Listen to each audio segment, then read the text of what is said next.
Let's make some noise. Come on.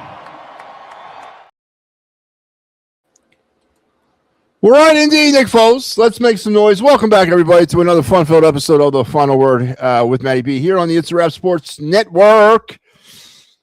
And as the thermometers dip, man, it's cold outside. I hate the winter. And luckily, though, for me, my winter will be over in a couple of weeks as I'll be heading down south in early February. But for those of you that are going to be stuck in this thing for the next, 2 months? Man, I'm sorry. I hate the winter. And after January 1st, it can be summertime again for all I care, honestly. But welcome back to a frigid Tuesday night or Monday night episode of the Final Word. And tonight, we're gonna try to break some new ground. We got a couple different things that we're going to try out. Well, not try out, but sort of debut this year. We're moving on here on the network. We're going to start moving into the Eagles offseason. And tonight, you have landed smack dab into an evaluation show. I am going to grade a draft class. You know how I feel about Howie Roseman, my boy.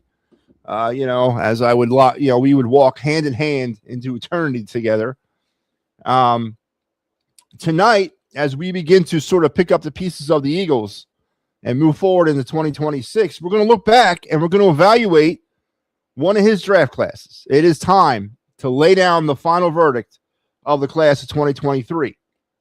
And we're going to do that here tonight. And then later in the week, we're going to go position group by position group, night after night, sort of talking about the top stories of those position groups, discussing a little bit about what they might need to do going forward into next season.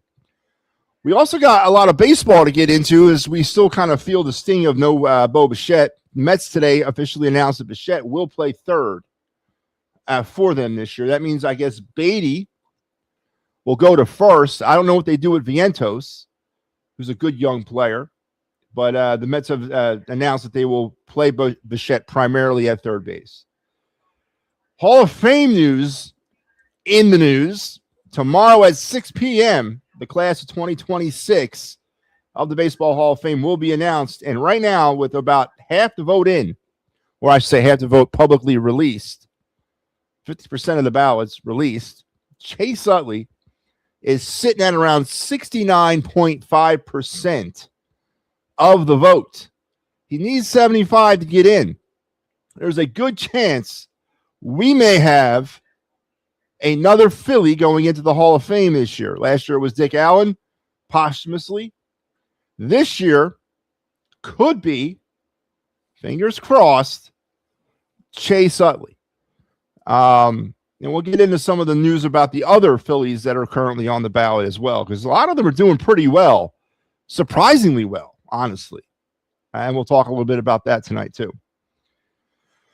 We got our Other Night segment. We're going to do two different things with the Other Night. We're going to continue our profiling of the 2026 NHL draft as we're working our way through those players now. We're also going to start talking.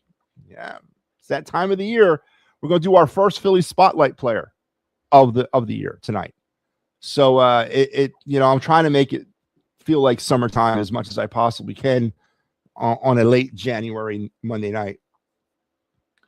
Later tonight, we're going to have some post-game opportunities for you here on the network. I'll be back after this show.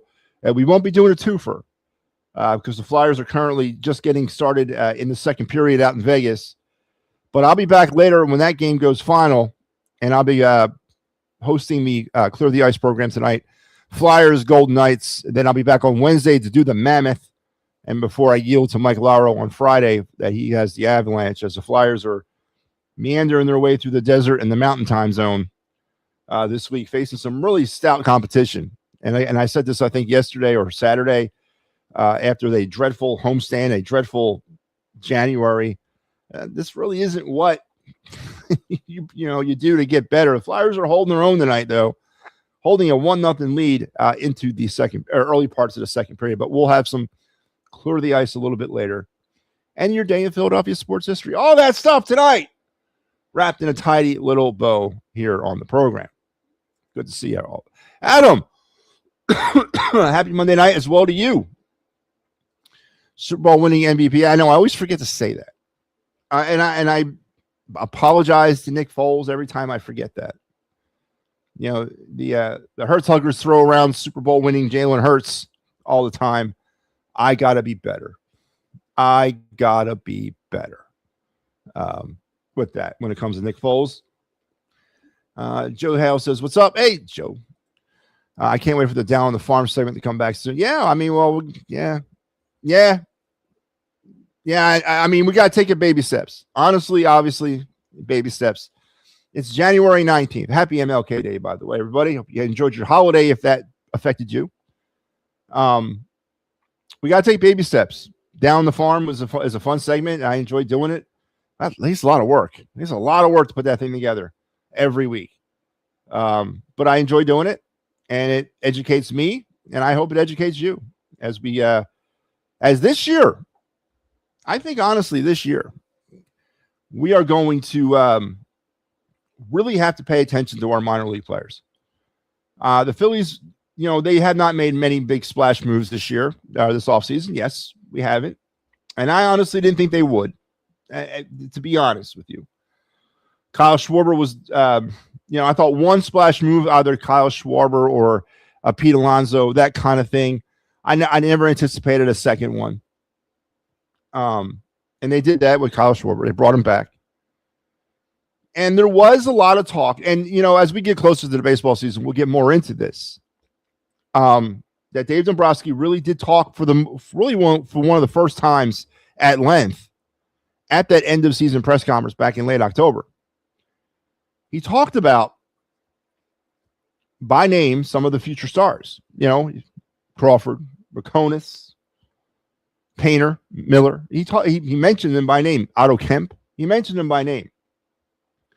Which, I mean, the guy is not going to sit there in October and say, well, this is how it's going to be, X, Y, and Z. This is who we're targeting in free agency. This is who we're targeting in a trade. Hey, you're not going to do that.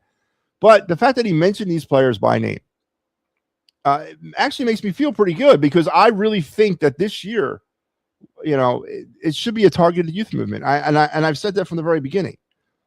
Beyond this Bo Bichette stuff, right? I thought it should have been a targeted youth movement. And I believe heading into this season, based on what's happened so far in the offseason, that's probably the way they're going. And that's okay by me. Honestly, it is. It's kind of what I wanted. I would like Luis Arise to come here. I would like another different established bat to come here. There's a story floating around about potentially bringing in Sterling Marte. Do not want that. I don't know what I'm going to do with old man Marte, but I do think the Phillies could bring in another bat like Luis Arise. I know Jack Fritz is intimating about Eugenio Suarez. I don't want him. I don't want another boomer bust kind of guy who's coming off of a bad year anyway. But the youth movement's going to be something that we really are, I think, going to have to pay attention to. So a long way to say this, that the Down on the Phillies Farm segment that we do every week on the Fightins Final may actually have a lot of relevancy this year.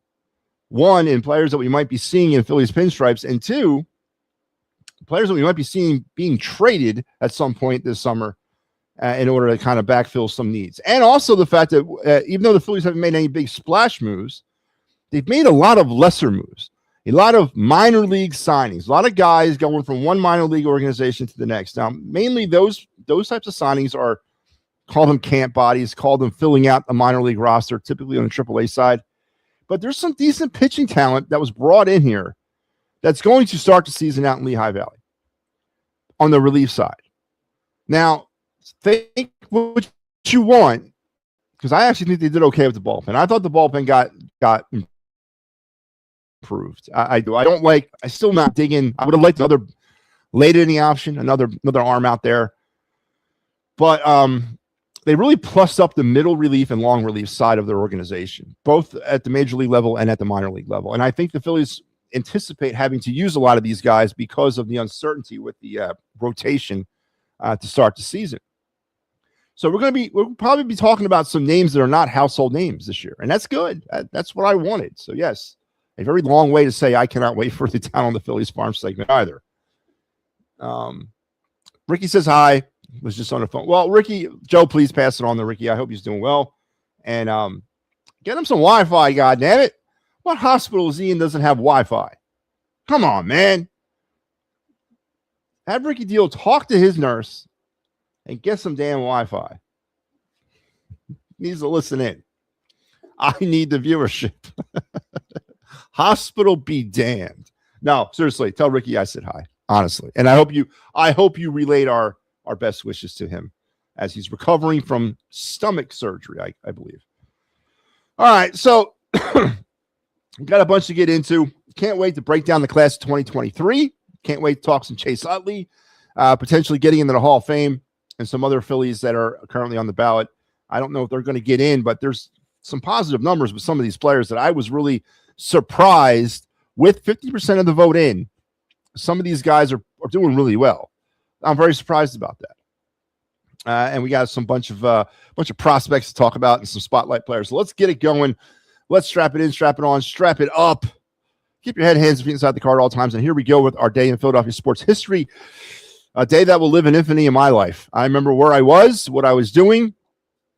I remember the type of day it was. I remember where I was. January 19th, 2003. I'm going to give you a hint for those of you that don't recognize this date off the top of their head.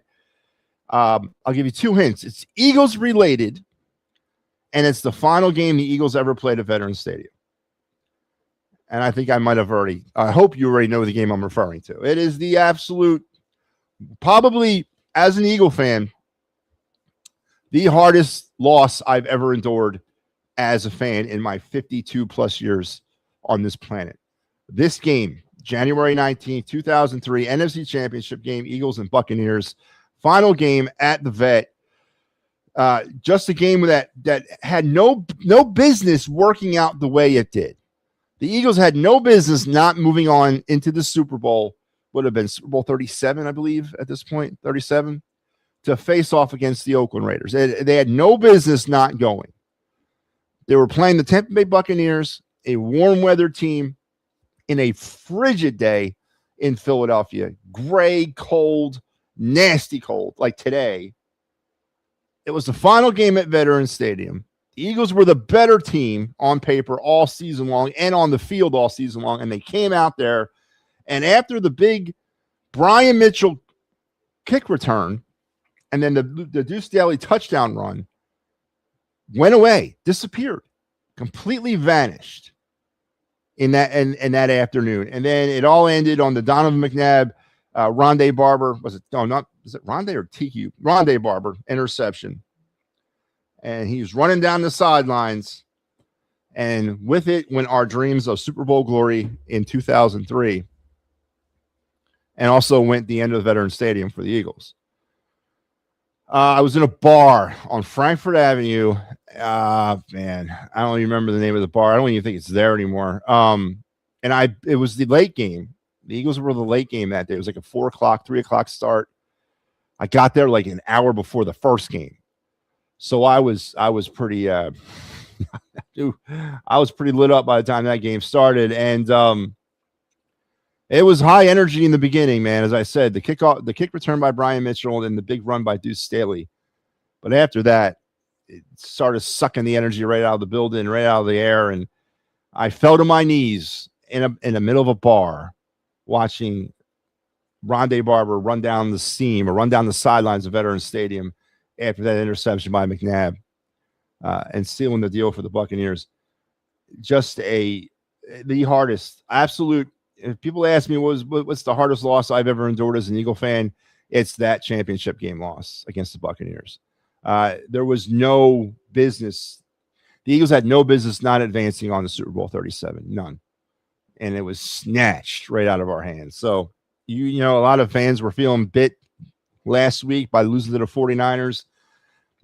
And this is, again, this is what part of the problem with me and the modern Eagle fan is. They just don't have the they don't have the pain. They don't have the mental pain etched in their system that I do, and a lot of older Eagle fans do, that have actually seen things not work out. A lot of these younger Eagle fans just don't know that pain, and it makes them a softer type of fan base, honestly. But What doesn't kill you makes you stronger. And of course, a couple years later, they would finally advance to the Super Bowl, losing to the Patriots. And then finally, Super Bowl 52 happened. But on this day in 2003, the most bitter, gut-punchy loss I've ever endured as an Eagle fan, against the Tampa Bay Buccaneers in the NFC Championship game, final game at Veterans Stadium. And that was your day. I had to sit there and bring that back. I mean, to sit there and have to remember that game, what I don't do for you people. I mean, I could go the rest of my life and never having to think about that game again. But here I am sitting up here having to relive all that again. That was the worst loss in my life. And I've seen some bad ones, man. I've endured some games that, as I said, the Eagles just had no business losing. But that was the one, man. That game, that friggin' game was the one that there was no way they were going to lose. And they did. It was just terrible. So there you go. That was your day in Philadelphia sports history. Brought to you by the good folks here at the It's a Wrap Sports Network, makers of such programming as the Pittsburgh Sports Tonight show. Seen earlier tonight, the Steel City boys are continuing their coverage, even though the Steel City pre- and post-game has ended. But they will continue their coverage into the offseason and beyond with the Pittsburgh Sports Tonight, also the Pittsburgh Sports Desk, and then, of course, our Gridiron Weekly program as well. So, they're going to branch out a little bit. Sports Tonight is going to go to 3 nights starting next week, Monday, Tuesday, and Wednesday at 7 p.m. We're talking about doing something with them, or not me, but they're talking about doing something for the Pirates this spring. I don't know what the hell you do with the Pirates. I mean, if they're going to actually want to get into doing post-game stuff with the Pirates, this is going to be a social experiment for me. Of course, I am in charge of the network, right? It's a Wrap Sports is mine. Everything that happens on this network goes with my approval.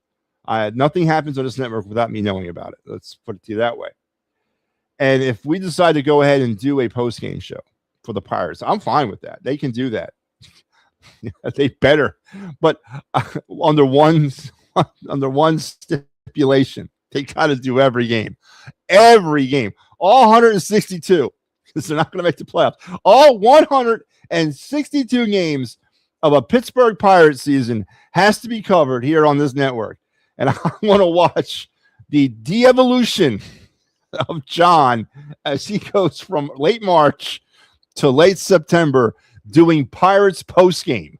That's something I want to see, track, and observe and report on as a social experiment here on the network. But no, they are more than welcome to do that. Listen, you guys don't know the pain. We've been lucky on the Fightins final. Let me where's some wood out here. Let me knock on some wood. We've been lucky on the Fightins final. We haven't endured a season of non-playoff baseball on the final. We haven't. We jumped in 22. Out of nowhere, they made it to the World Series. Then obviously 23, 24, and 25. Every season we've done the show has ended in postseason berths, right? So basically relevant baseball all year long. Even if they're in losing streaks, they still pull themselves out. And it's relevant baseball all year long. Phillies fans are more than capable of dealing with bad baseball. We know all about bad baseball. I'm not going to sit here and say that we're not used to that, but we're not used to bad baseball on the Fightins final. We're not. We're just not. It's been literally postseason every year we've done it. And going into the project back in the EOP days when I started it, Al was like, listen, you sure you want to do this? I'm like, yeah, man, let's do it. And he said the same thing. He's like, listen, do one show, at the end of the series, do like a 3-game series and just do one post game, kind of wrap up the whole series. Yeah. Nah, I don't want to do that. I want to do 162 game post games. I want to do 162 post games. All right, man. Now I knew what I was opening myself up for, because back in them days, it was just me.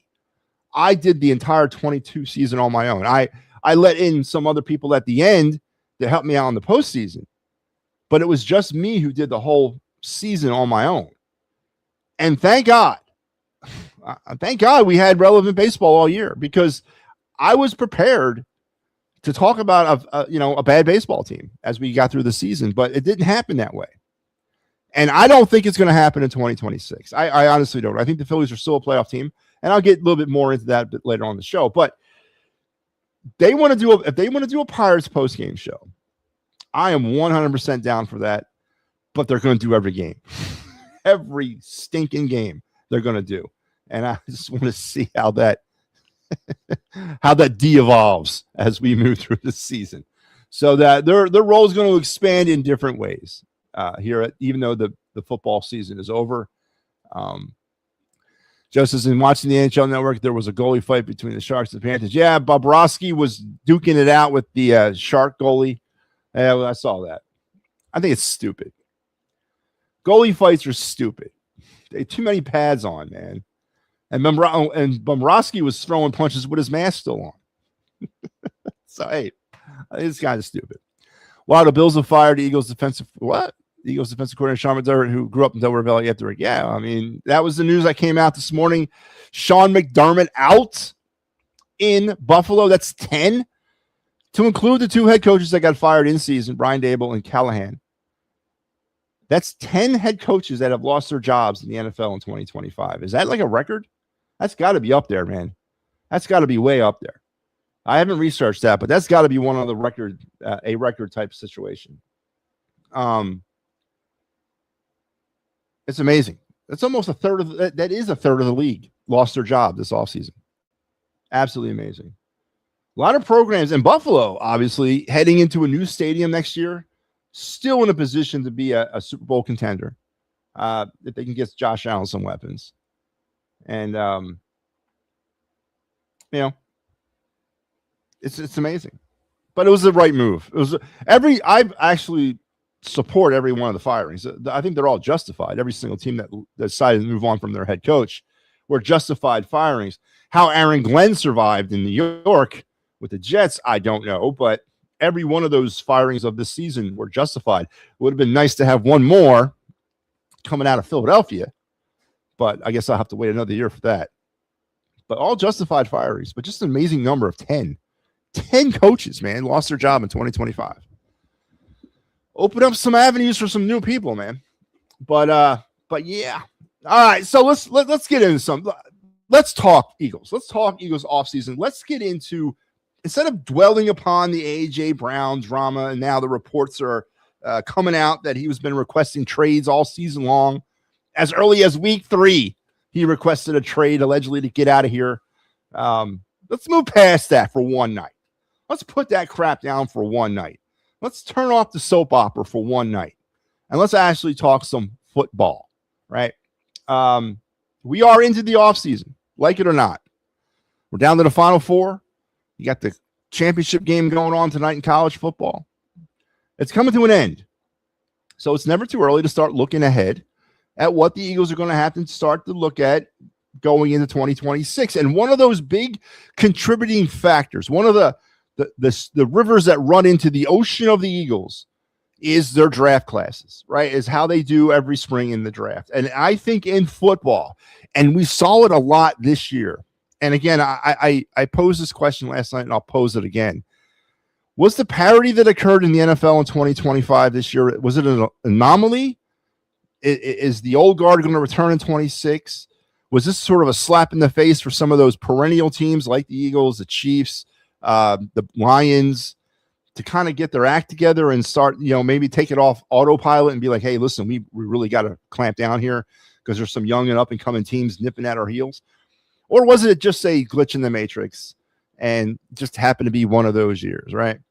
I like to lean on the side of this might be the new norm, and I like it. I ain't gonna lie to you. I like the fact that you got who you got in the AFC and NFC championship games this year. I like that you got the Patriots and Broncos and the Seahawks and the Rams. They're great stories, all 4 of those teams. Yeah, and they have the drama around the Broncos with losing Bo Nix. And do they have a potential Nick Foles situation going on in Denver? There's a backup. Does Stidham rise to the occasion and etch his name into backup quarterback lore starting at the AFC Championship game? Probably won't, but Does he? You know, Drake May has had an MVP type season. Does he lead the Patriots back to a Super Bowl to put the bed and rest all the Tom Brady stuff as he's going to take over as the new sheriff in town? You know, in the NFC, Sam Darnold. What the hell is Sam Darnold doing in the NFC Championship game? But he's got an opportunity to step forward and tell the Jets, the Panthers, the Vikings, everybody else that gave up on him, screw you. I'm a Super Bowl champion. And probably an MVP of the Super Bowl, too. Him and Jalen Hurts can hang out in the same club.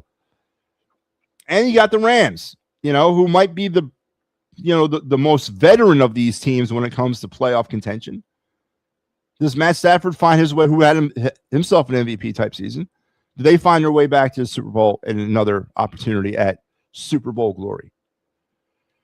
I love it. I love the storylines, man. I honestly do. And in order to kind of keep up with all this, you got to draft well.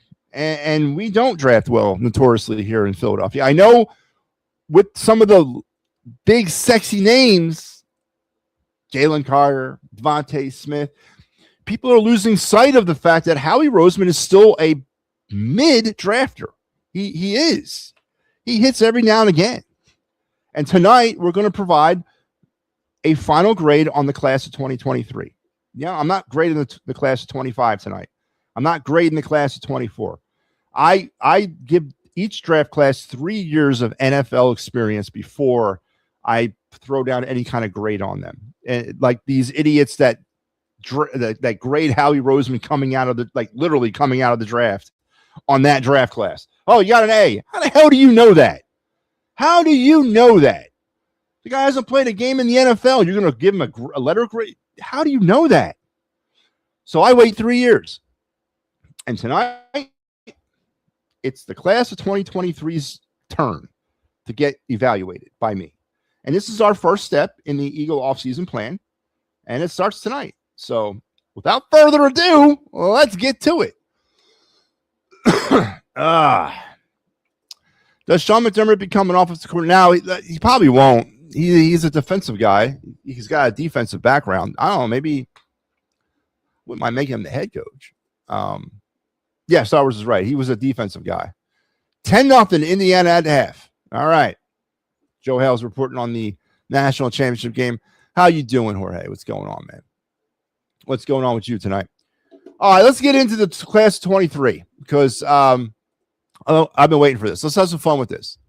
So how I do it, this is, of course, my system, my scale, and my thing, all right?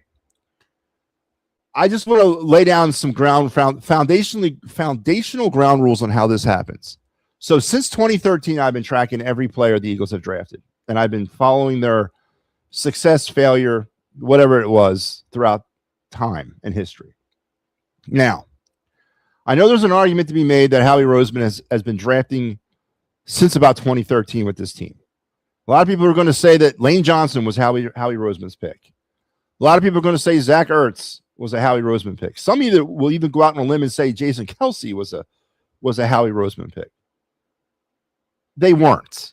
All right. To think that Howie Roseman had anything to say with an Andy Reid draft or even a Chip Kelly draft is ridiculous. Absolutely ridiculous. All right. I start my Howie Roseman tracking in 2016. 2016, I think, is the first year that you can say Howie Roseman had complete control over the draft process for the Philadelphia Eagles. So we look at Howie basically from 2016 up through till today on how we kind of grade him. And we've graded his drafts over the years up to this point, up to the class of 2023. And so far, well, I'm not going to give you what he's done so far, but I'll talk about that at the end of our little evaluations session. But let's talk since 2013. Since 2013, the Philadelphia Eagles have had 13 drafts. You got one coming up here in April, so that'll be 14. But they have had 13 drafts since 2013. 97 players have been taken in those drafts by the Eagles. Through my system, which is a 2-grade system, I don't give letter grades. I don't give A, B, C. I am a kind of a teacher, but this is not school, so we're not doing that. We give 2 grades. We give 3 grades here. Not 2, but 3. We give a B for a bust, an H for a hit, and a question mark for Well, a question mark because we don't know yet. So it's BH question mark, not 80, 90, 70, 60, 50. None of that. Not A, B, C, D. No, it's a B, a H, or a question mark. That's how we evaluate here on this show. And since 2013 up through 2025, this is everybody, by the way, the Eagles have had 55 busts, 28 hits, and 14 players that are still, the verdict is still out on. So that's not really that good. It's not good at all, really. It's less than 50%, right? But tonight, and just a little bit more about this thing, that we have currently 7 of the 13 draft picks from those drafts still on the team. 33 picks in total are still currently on the modern-day Eagle roster that have been selected since 2013. So, but that's just sort of an overview. We're going to talk Howie specific here in a minute, but let's get into the class of 2013, shall we? Big year 2023. A big year 2023. Eagles entered that draft with 2 first-round picks. 2 of them. And they were coming off of a Super Bowl. A Super Bowl appearance in 22. Of course, that was the how they got that second first-round pick was that draft day in 22 trade with the Saints that netted the Saints' first-round pick in 23. Now, the Saints in 23 or 22 were dreadful. And there was a time towards the end of the season that the Saints were trending to about a top 3 pick. It was looking that way. They were that bad, but they got hot at the end to include a win over the Eagles, and they ended up settling with the number 9 pick overall. So the Eagles had the Saints pick at 9. Now, as I mentioned, coming off of a Super Bowl appearance in 2022, the Eagles are now picking with the 9th overall pick in the draft, which is an amazing feat by Howie Roseman. I got to give credit where credit's due. You got to give it to him. And with that pick, 9th overall in the 2023 Eagles draft, or NFL draft, the Eagles selected Jalen Carter, defensive tackle from the University of Georgia. Now, as we look at Jalen Carter's first 3 years, I'm not going to sit here and say he was anything but a massive hit at 9 overall. You got complete value from him at that pick. Matter of fact, he's got top. I mean, I'm not going to say you redraft 2023 and you're going to draft Jalen Carter first. But as far as of what he's provided the Eagles, it's been off the chain. No question a hit. No doubt a hit. 100%. Now, there's obviously some character issues with him. And I think what the Eagles want to see from Jalen Carter going forward is more of a mental change in him, more of a mature, change in him. But as far as his play on the field, at times he becomes simply dominant. And it doesn't matter if you triple team him, double team him, whatever. It doesn't seem to matter as he overtakes everything. So a massive hit for Howie Roseman at 9 overall in the first round of the 2023 draft with Jalen Carter. Now, the next pick the Eagles had, which was also in the first round, was their own pick, which ended up being 30 that year. Now, this to me, I remember when it happened, I was scratching my head then, and I'm scratching my head 3 years later. The Eagles selected with the 30th overall pick that year, Nolan Smith, the linebacker from Georgia. Now, I understand where we were headed with this. I get the whole Georgia connection. I get drafting from how we obviously had unlocked the code of trying to get known players. And I understand Georgia was a very athletic defense that year. And at one point where we had all them, and we ended up adding Ringo later in that draft. I mean, it was like we were reassembling the Georgia defense. And then you had Jordan Davis the year before that. So it was getting kind of ridiculous with the Georgia players. But Nolan Smith to me was a reach at 30. And I know the homers justified it by saying, well, it's a back-end first-round pick. It's almost like a second-round pick. No, it's not. It's a first-round pick. I don't care if it's back of the first round. It's a first-round pick. You had a lot of players you could have selected there. Joey Porter Jr., who eventually went to the Pittsburgh Steelers as a cornerback, was there at 30, right? And you didn't go his way. Imagine we drafted him. We're not talking defensive backfield problems, at least at cornerback right now. But we went with Nolan Smith. And again, I'm not saying it was the wrong decision or a wrong pivot move. They thought that was the biggest talent. There were some questions about his size coming out and his injury situation. Nolan Smith for 3 years has been a roller coaster. He has been essentially what the Eagles have been for the last 3 years, up and down, inconsistent as hell. When he can hit stretches of dominance, and then he hits stretches of irrelevance. He gets lost out there at times. He gets sucked up at times, and at times he comes out like gangbusters. I think for me with Nolan Smith, it boils down to first-round talent. Was this has he produced as a first-round talent, and not 30th overall, a first-round talent? And I think he hasn't. I don't think he has produced as a first-round talent in his first 3 years in the NFL. So I'm giving Nolan Smith and Howie Roseman a B on this one. This is a bust to me. This is a bust as a 30th overall pick in the first round of 2023 and an NFL draft. So, again, I expected a lot more from Nolan Smith. We all expected a lot more from Nolan Smith. It hasn't quite hit yet. We don't even know where to play him. Is he an edge guy? He's not that good against pass coverage. He's better off the edge, but he's not that good at it. He's a bust at 30. Now, the Eagles did not have a second-round pick that year. They had 2 third-round picks, and they actually had 2 back-to-back picks in the third round at 65 and 66. So at 65, the Eagles took guard Tyler Steen from the University of Alabama. Keeping the SEC thing happening, they went with Tyler Steen. Now, Tyler Steen was a big name this year. With all the offensive line problems, the ups and downs with the line, the injury problems with the line, the inconsistencies with the line, Tyler Steen was asked to come in and provide some stability to that line. He did not. He was about as inconsistent as the rest of them were. And that's been pretty much Tyler Steen his entire career as an Eagle. They kept waiting for him. They kid gloved him. They took it slow with him. And they gave him his big first taste of it this year. And it just has not worked. He's not good. And as a third-round talent, I wanted more from him. He, as well, is a bust for me in the third round of the 2023 NFL draft. So 2 busts and 1 hit so far for Howie in 2023. Then at 66, the Eagles went ahead and selected safety from Illinois, Sidney Brown. Do I got to spend time really discussing why I don't think Sidney Brown was a hit? I at times forgot Sidney Brown was still on this football team this year. When I went to start preparing this, I had to go back and look and make sure he was still on the active roster. He is.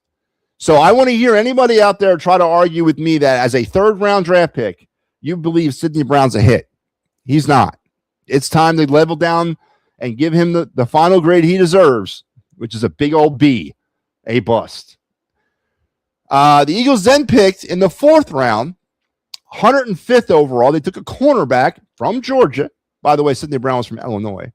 So they went back to the SEC for a cornerback by the name of Keely Ringo. I'm going to spend less time talking about Keely Ringo than I did about Sidney Brown. All right. I knew he was still on the active roster because he's been the biggest non-starter of a conversation for the Eagles over the last 3 years. His name was thrown out almost religiously last offseason when the Eagles were making their decisions to move off of Slay, move off of CJ, BJ, KJ, DJ. And the name Keely Ringo came up religiously about the person that was going to step up and assume a starter's role in either a cornerback or a safety role. He's done neither. He is actually when he's out there, we are a worse football team. He's relegated to special teams play. I believe so is Sidney Brown. But that's not what you draft somebody in the 4th round for, to be a special teamer. I would say 5th round and beyond is where you kind of look at special teams. And that's just my opinion. Maybe I'm being too hard on him. But there's no way you're going to talk me out of the fact that Keely Ringo is a bust in the 4th round. No 5th round picks. The next pick the Eagles had was in the 6th round, 188th overall. They took a quarterback out of the University of Arizona by the name of Tanner McKee. Now, Tanner McKee, of course, is a lightning rod name around these parts when it comes to the Jalen Hurts conversation.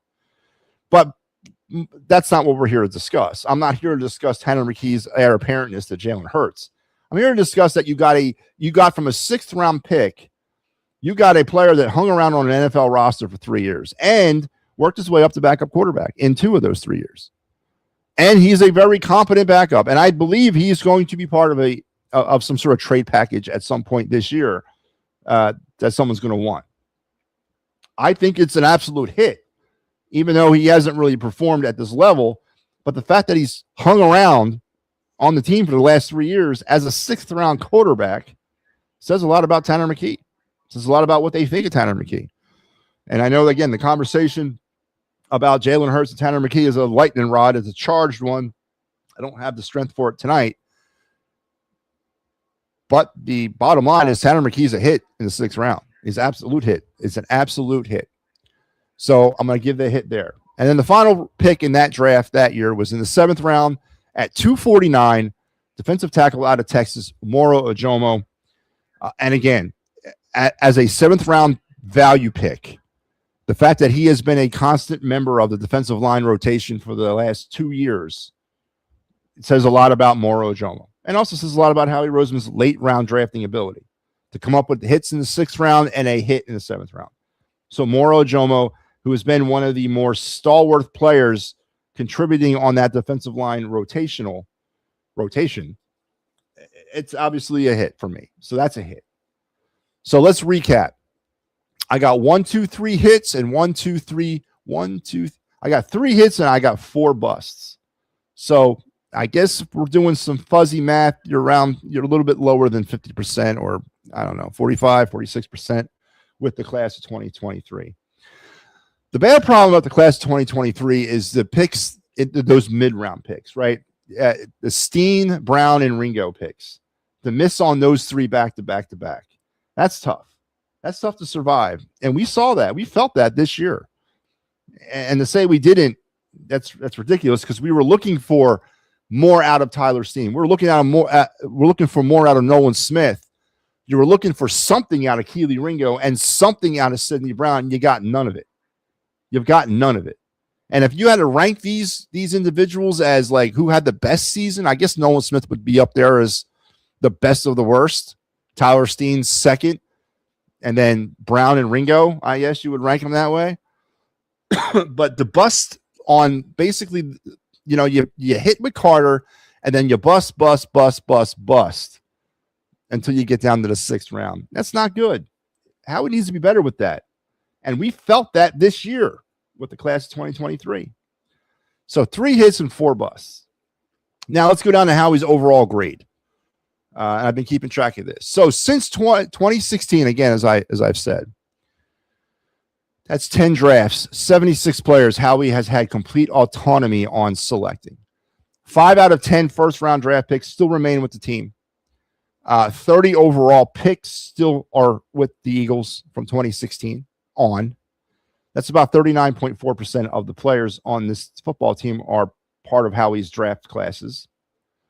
So far through these 10 drafts, Howie has busted on 40 players, which is over half, 52.6. He's hit on only 22 of them for 28.9%, and we still have 14 players that we don't know their final verdict yet. And that's about 18.4%. So Howie is trending in the wrong direction when it comes to drafting. Over 50% of his players are busts so far. But Howie's a great drafter, apparently. So there's the books on the class of 2023. 3 hits and 4 busts. And, of course, next year we'll resume with the class of 2024, as we'll look at the Quinyon Mitchell, Cooper DeJean, Jalix Hunt, Will Shipley, Anaya Smith, Jeremiah Trotter Jr., Trevor Keegan, who never played a game for the Eagles, or he got dropped last year, Johnny Wilson, and the Dylan McMahon group. We'll look at the class of 24. So far, there's 3 busts on that group. I've already given out 3 permanent grades to the class of 2024.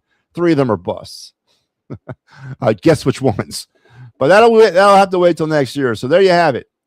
Howie Roseman's class of 2023 draft report.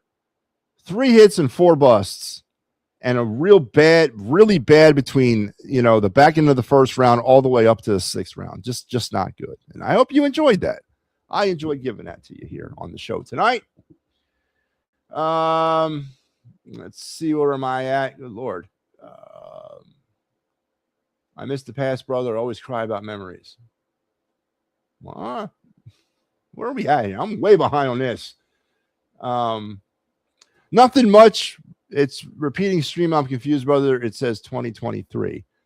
Yes, I am doing the title of the show is the draft class grades of 2023. Philadelphia cream cheese is the best. And cream horns. It's the best. Okay, wow. I give Jeremiah Trotta Jr. an F. Well, not yet. Not yet, Star Wars. He's got one more year. We'll talk about him next year. One more year about Trot. All right. I'm not jumping the gun on him. He gets his 3 years. They all get 3 years before we give him a final grade. For 2025, Jeremiah was a bust. No, he's not. He's not a bust till he hits 3 years. That's. I think that's a very fair way to do this.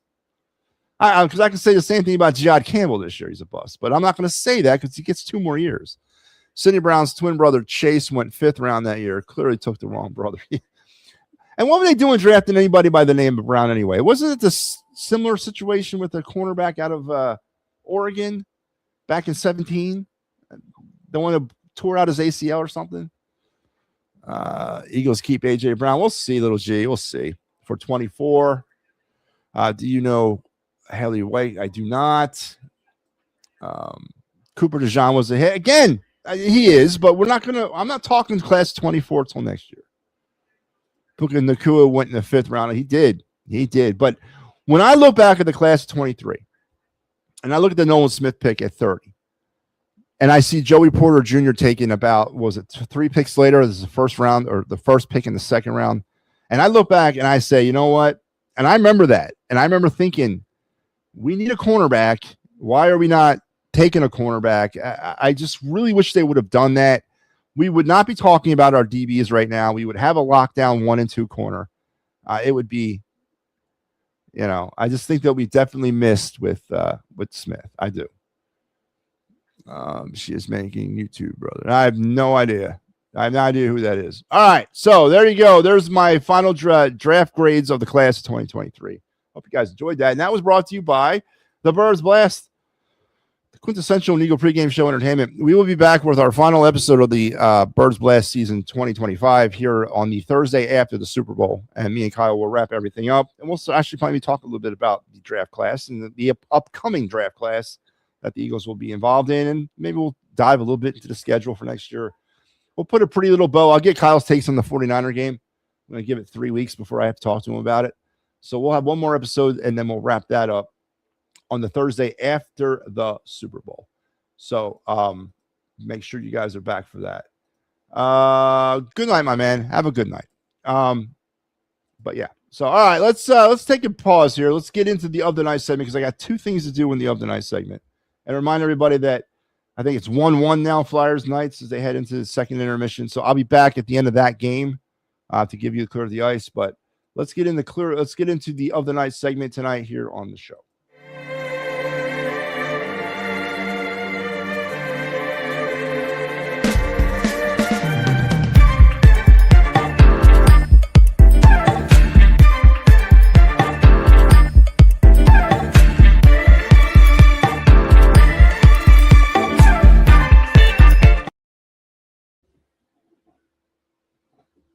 Sorry about that. All right. The of the night. Tonight, we're doing a twofer of the night. We're going to talk some NHL draft prospect, and we're also going to get into our first Philly Spotlight player of 2026 as we're getting that much closer to the start of the season. 20 days, maybe less than 20 days before spring training really starts. Let's start with our draft prospect of the night. He is Carson Karels, the left-handed defenseman currently playing for the Prince George Cougars of the Western Hockey League. A 6'2", 194-pound left-handed defenseman. He's got defensive awareness, two-way skill, strong physique, and high-end hockey sense, making him one of the top defensive prospects in this year's draft class. He has a Monster 1, Scout said, Carlos plays the offensive game like a skilled forward, but then can switch on a dime and fluidly convert to a lockdown defender. Sign me up if that's true. If that works, if that can translate, and that's the big story here, of course, is always about translating to the next level. But if that can translate at the next level, this level, the NHL level, well, sign me the hell up, man, because we are struggling right now on our blue line. There's cracks all over that line. Last night we talked Oliver Bonk as we did our final flyer prospect of the year, unless of course they add any more. And Bonk is probably going to see time here soon. This blue line is just terrible with the Flyers. There's been massive issues along it, well, for multiple years, not just this year. But I don't know if the Flyers are going. He's a first-round talent. He's probably a top 10 talent, actually, this guy. I don't think the Flyers are going defense in the top. They cannot. They have to go offense. The Flyers are so deprived. They're worse offensively than they are defensively. So he will not be around by the time the Flyers get to any kind of position in the back end of the second round. So he's probably not going to be a Flyer, but, you know, he sort of grays out to somebody you would definitely want to have on your hockey team, but it's just not a luxury we can afford right now, as we have problems offensively too. I don't know. Do you think the offensive problems are worse than the defensive problems? Or are they about the same? It's a great question. But Carson Karels, the left-hand defenseman from the Prince George Cougar of the Western Hockey League, is our 2026 NHL draft prospect here on the of the night segment on the Final Word. And now let's go to our second part of this, and that is our Phillies Spotlight Player of the Night, as we are talking 2026 Phillies baseball. And let's talk about one of the new Phillies, Adolis Garcia, free agent acquisition from the Texas Rangers. There's his stat line from 2025, 135 games, a stellar 227 batting average, did have 115 hits, 19 home runs, 75 RBIs, scored 58 runs, an OBP of 271, slugging percentage of 394, and OPS, a terrible 665 OPS. Did steal 13 bases, showing a little speed on the base pass. Little StatCast metrics of his exit velo, hard hitting percentages and all that down there. I'm not going to get into all that, but I will discuss the splits here. He was 237 against right-handed pitching, 14 homers and 56 RBIs, and a very notable difference against left-handers. 199, 5 homers, and only 19 RBIs. So we got ourselves Brandon Marsh, essentially, another player who's going to come here and can whack the stick against right-handers and cannot hit left-handed pitching. Is it some sort of, are we starting a club here in Philadelphia when it comes to these types of players? The Phillies are betting on him to sort of regain his 2023 prowess where he was an all-star. This was one of those high-risk, or I should say high-risk, low-risk, high-reward moves by the Phillies. And the heir apparent, apparently, Nick Castellanos, who, of course, is still on this baseball team. But in light of everything that has happened this offseason, or I should say has not happened, this pick is infuriating. This acquisition is really infuriating to me. If this is the best offensive improvement we get, that's not good. I'm sorry. I don't know if he's going to have himself that much of a reclamation year. I really don't. Maybe hitting in the smaller bandbox of Citizen Bank Park versus out there in Arlington is going to be better for him. But it seems to me like we have another home run or bust type of guy on our hands. The Phillies are hoping he regains his power from 2023. I don't want his power. I want his contact ability. I just want players to hit the damn ball and get on base. All right. I don't care about home runs anymore. I'm so sick and tired of home runs. I want players that can get on base. I don't know if this is the guy. And of course, with the fact that we haven't made any other moves, well, he better be the guy, because we're going to ask him to be that guy. Where do you bat him in the lineup? That's a great question. I don't know if this lineup is complete. I don't think it is. It shouldn't be. We still got some situations going on with Alec Bohm and Nick Castellanos. Why are they still here? I think he projects out to be a 6. I don't want him batting 6, but in this lineup, he might have to bat 6. He might be the protection for JT Realmuto, which I've gone to bed with better thoughts, right? Maybe in a more balanced attack, he's a 7. In a more structured lineup, he's a 7. Here, he's going to ask to be part of that middle part of that. He's going to be asked to be a heavy part of that middle part of the lineup. Can he do it? I don't know. I don't know, man. I don't freaking know. But he's here, and he is our first Philly Spotlight player of 2026. Adios, is that how you say his name? Garcia, our free agent pickup from the Texas Rangers. And again, I've gone to bed with better thoughts. I honestly have. But it's good that we're off and running with the Spotlight players. That means we've turned the page and we're moving deeper into the offseason, closer to seeing the shots of the tiki bar out there in left field of Baycare, was it? They don't call it Jack Russell Stadium anymore, do they? No, they don't. Yeah. Baycare Park out there in Clearwater and Frenchie's Tiki Bar, man. We're one day closer to seeing that again. Cannot wait. Of course, I was watching it all year while watching Thrashers games, but, it's got a different air to it when the Phillies are in town. So there you have it. There's our NHL draft prospect of the night and our Phillies Spotlight player of the night. And those were brought to you by the It's a Wrap Sports Network and our Friday night Philly Frenzy show with our boy Big Al at the helm. Every Friday night at 9 o'clock, Big Al will take you through his Philadelphia Sports Week and give you what he thinks. So make sure you're tuned in every Friday at 9 p.m. for the Philly Friday Frenzy here on the It's a Wrap Sports Network. Mickey Delaney says, hey, everyone. Hey, Mickey, how are you?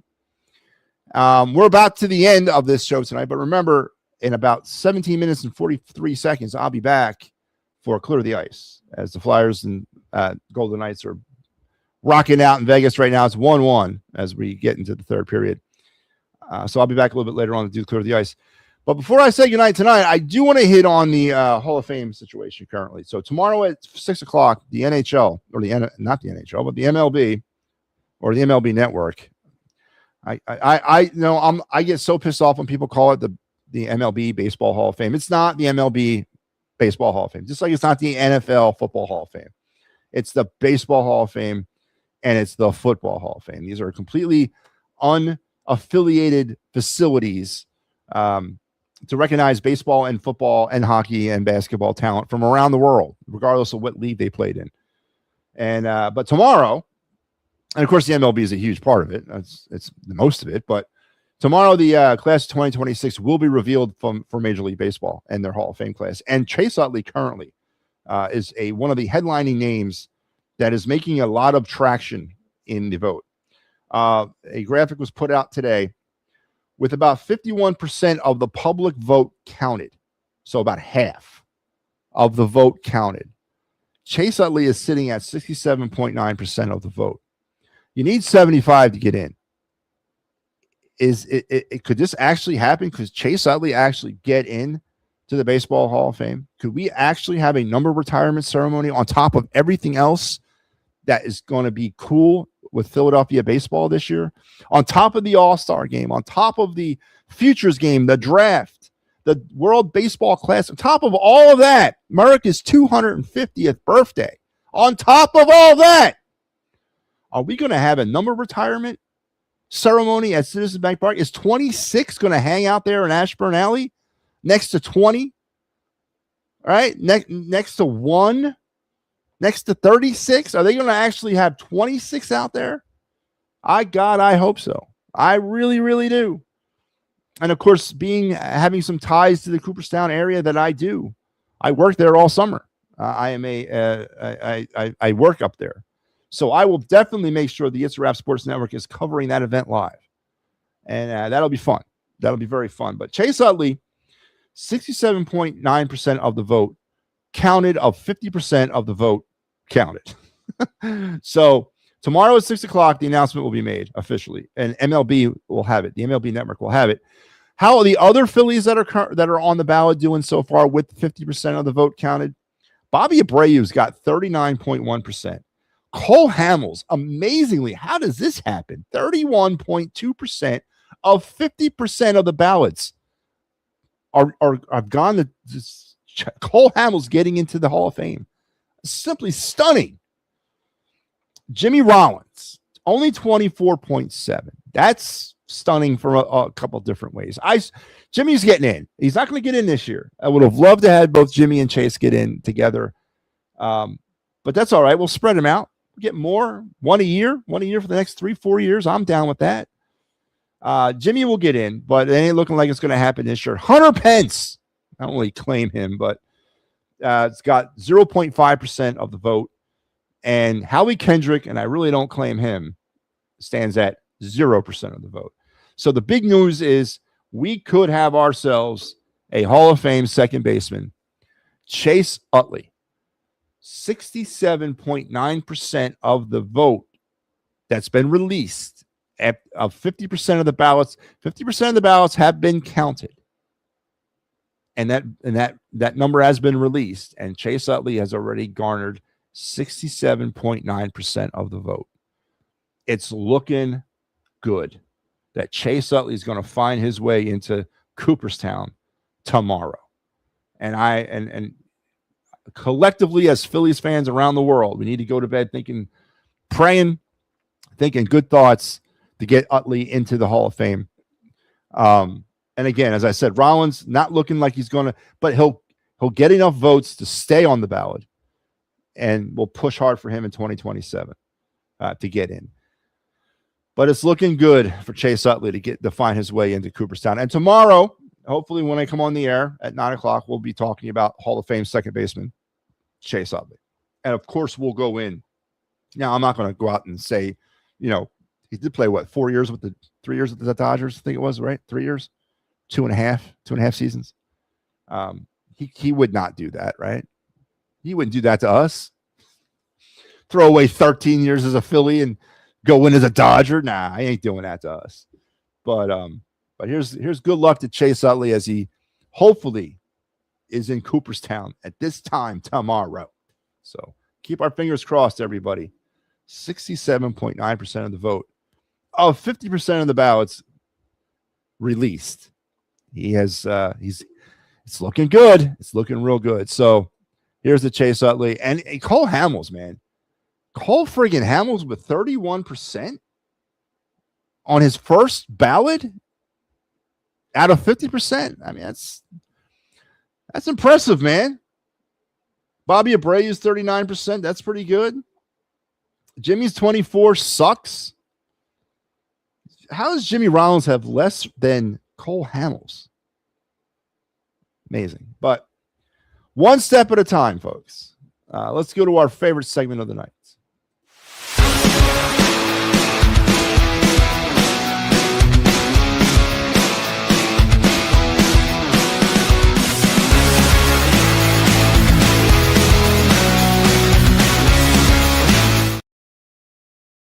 Yeah, it's MattyB's card review segment. Last night we did a card from 1991. What was that, Mike Lieberthal? Yeah, Mike Lieberthal's draft card from 91. Tonight we're staying in the 90s. We're going back to 1990, actually, and we're going to do a classic card. We're going to do one of the all-time greats, a Hall of Famer of his own right. So in 1990, Upper Deck, which was at that time still a very prominent card manufacturer, produced a series of cards within their 1990 set that recognized baseball's heroes. Was that? Yeah, I saw it. That was pretty brutal. Yeah, I saw it. It ain't my boy. Can't stand that guy, man. Biggest friggin'. I think he's a hypnotist, man. He's you think I'm great. Put me on your Olympic team. Sign me to an 8-year, $30,000 million contract. I mean, I don't know how Travis Sanheim. I don't know how he collects a check. I really don't. But yeah, I saw that. It was a pretty brutal play. Anyway, in 1990, Upper Deck did a series of cards called Baseball Heroes. And they released they took 5 or 6 players from the yesteryear. And actually, I don't think he was yesteryear at that time, but they went back through, some of the annals of baseball's greats. And they did a series of cards, it was 8 of them. So for one player would have 8 cards released in that set. Another player would have 8 cards. It was a series of cards for that player. called Baseball Heroes. And tonight's one of those cards. It's, I mean, an all-time great. You know, if you're talking about a guy that needs to show up for the playoffs, boy, could we not use him right now on our team. The man that went by simply the name Mr. October for a reason is our card tonight. The 1990 Baseball Heroes, number 3 of 8 of Reggie Jackson in the Upper Deck series that year. And there it is right there. Again, what can I say about Reggie? I actually own a Reggie Jackson Oakland A jersey, number 9, back in the day, man, when he wore 9. Long before his days with Billy Martin and the Yankees and the Angels and all that, and his return visit to the A's. I mean, when he first came out, old number 9. Simply one of the best clutch hitters that the game has ever seen. Of course, nicknamed Mr. October for that reason. And it was because of his feats in 1977 in the 77 World Series. So this was, as I said, this was card number 3 of 8 of a series of 8 cards of Reggie Jackson being a baseball hero. Each one of these cards was a different type of pose, different type of card, different type of picture. There were about 7 or 8 other players who had the same thing that year with a series of 8 cards. It was a thing that Upper Deck did in 90. Now, if you look at this card, front and back, this is not a wax pack card. This is a digital print card. We had a debate last night of when the digital age began. Here's a breakaway on the power play for, look at that. Is that connecting, man? Nice goal. Flyers with the shorthanded, another shorty tonight.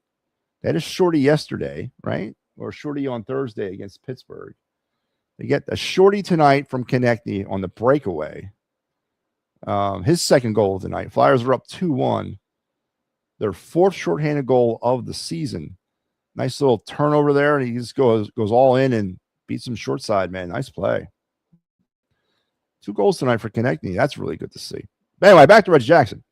But yeah, this was, again, one of 8 cards of Reggie Jackson that was featured that year, and pretty cool looking card. Right now, I could find this card.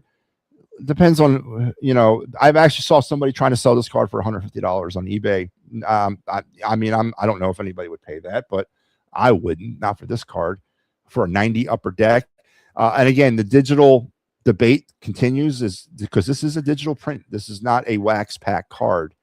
And we talked about when the actual digital age of baseball cards began, because I know Fleer was still doing wax packs in 1990 and 91.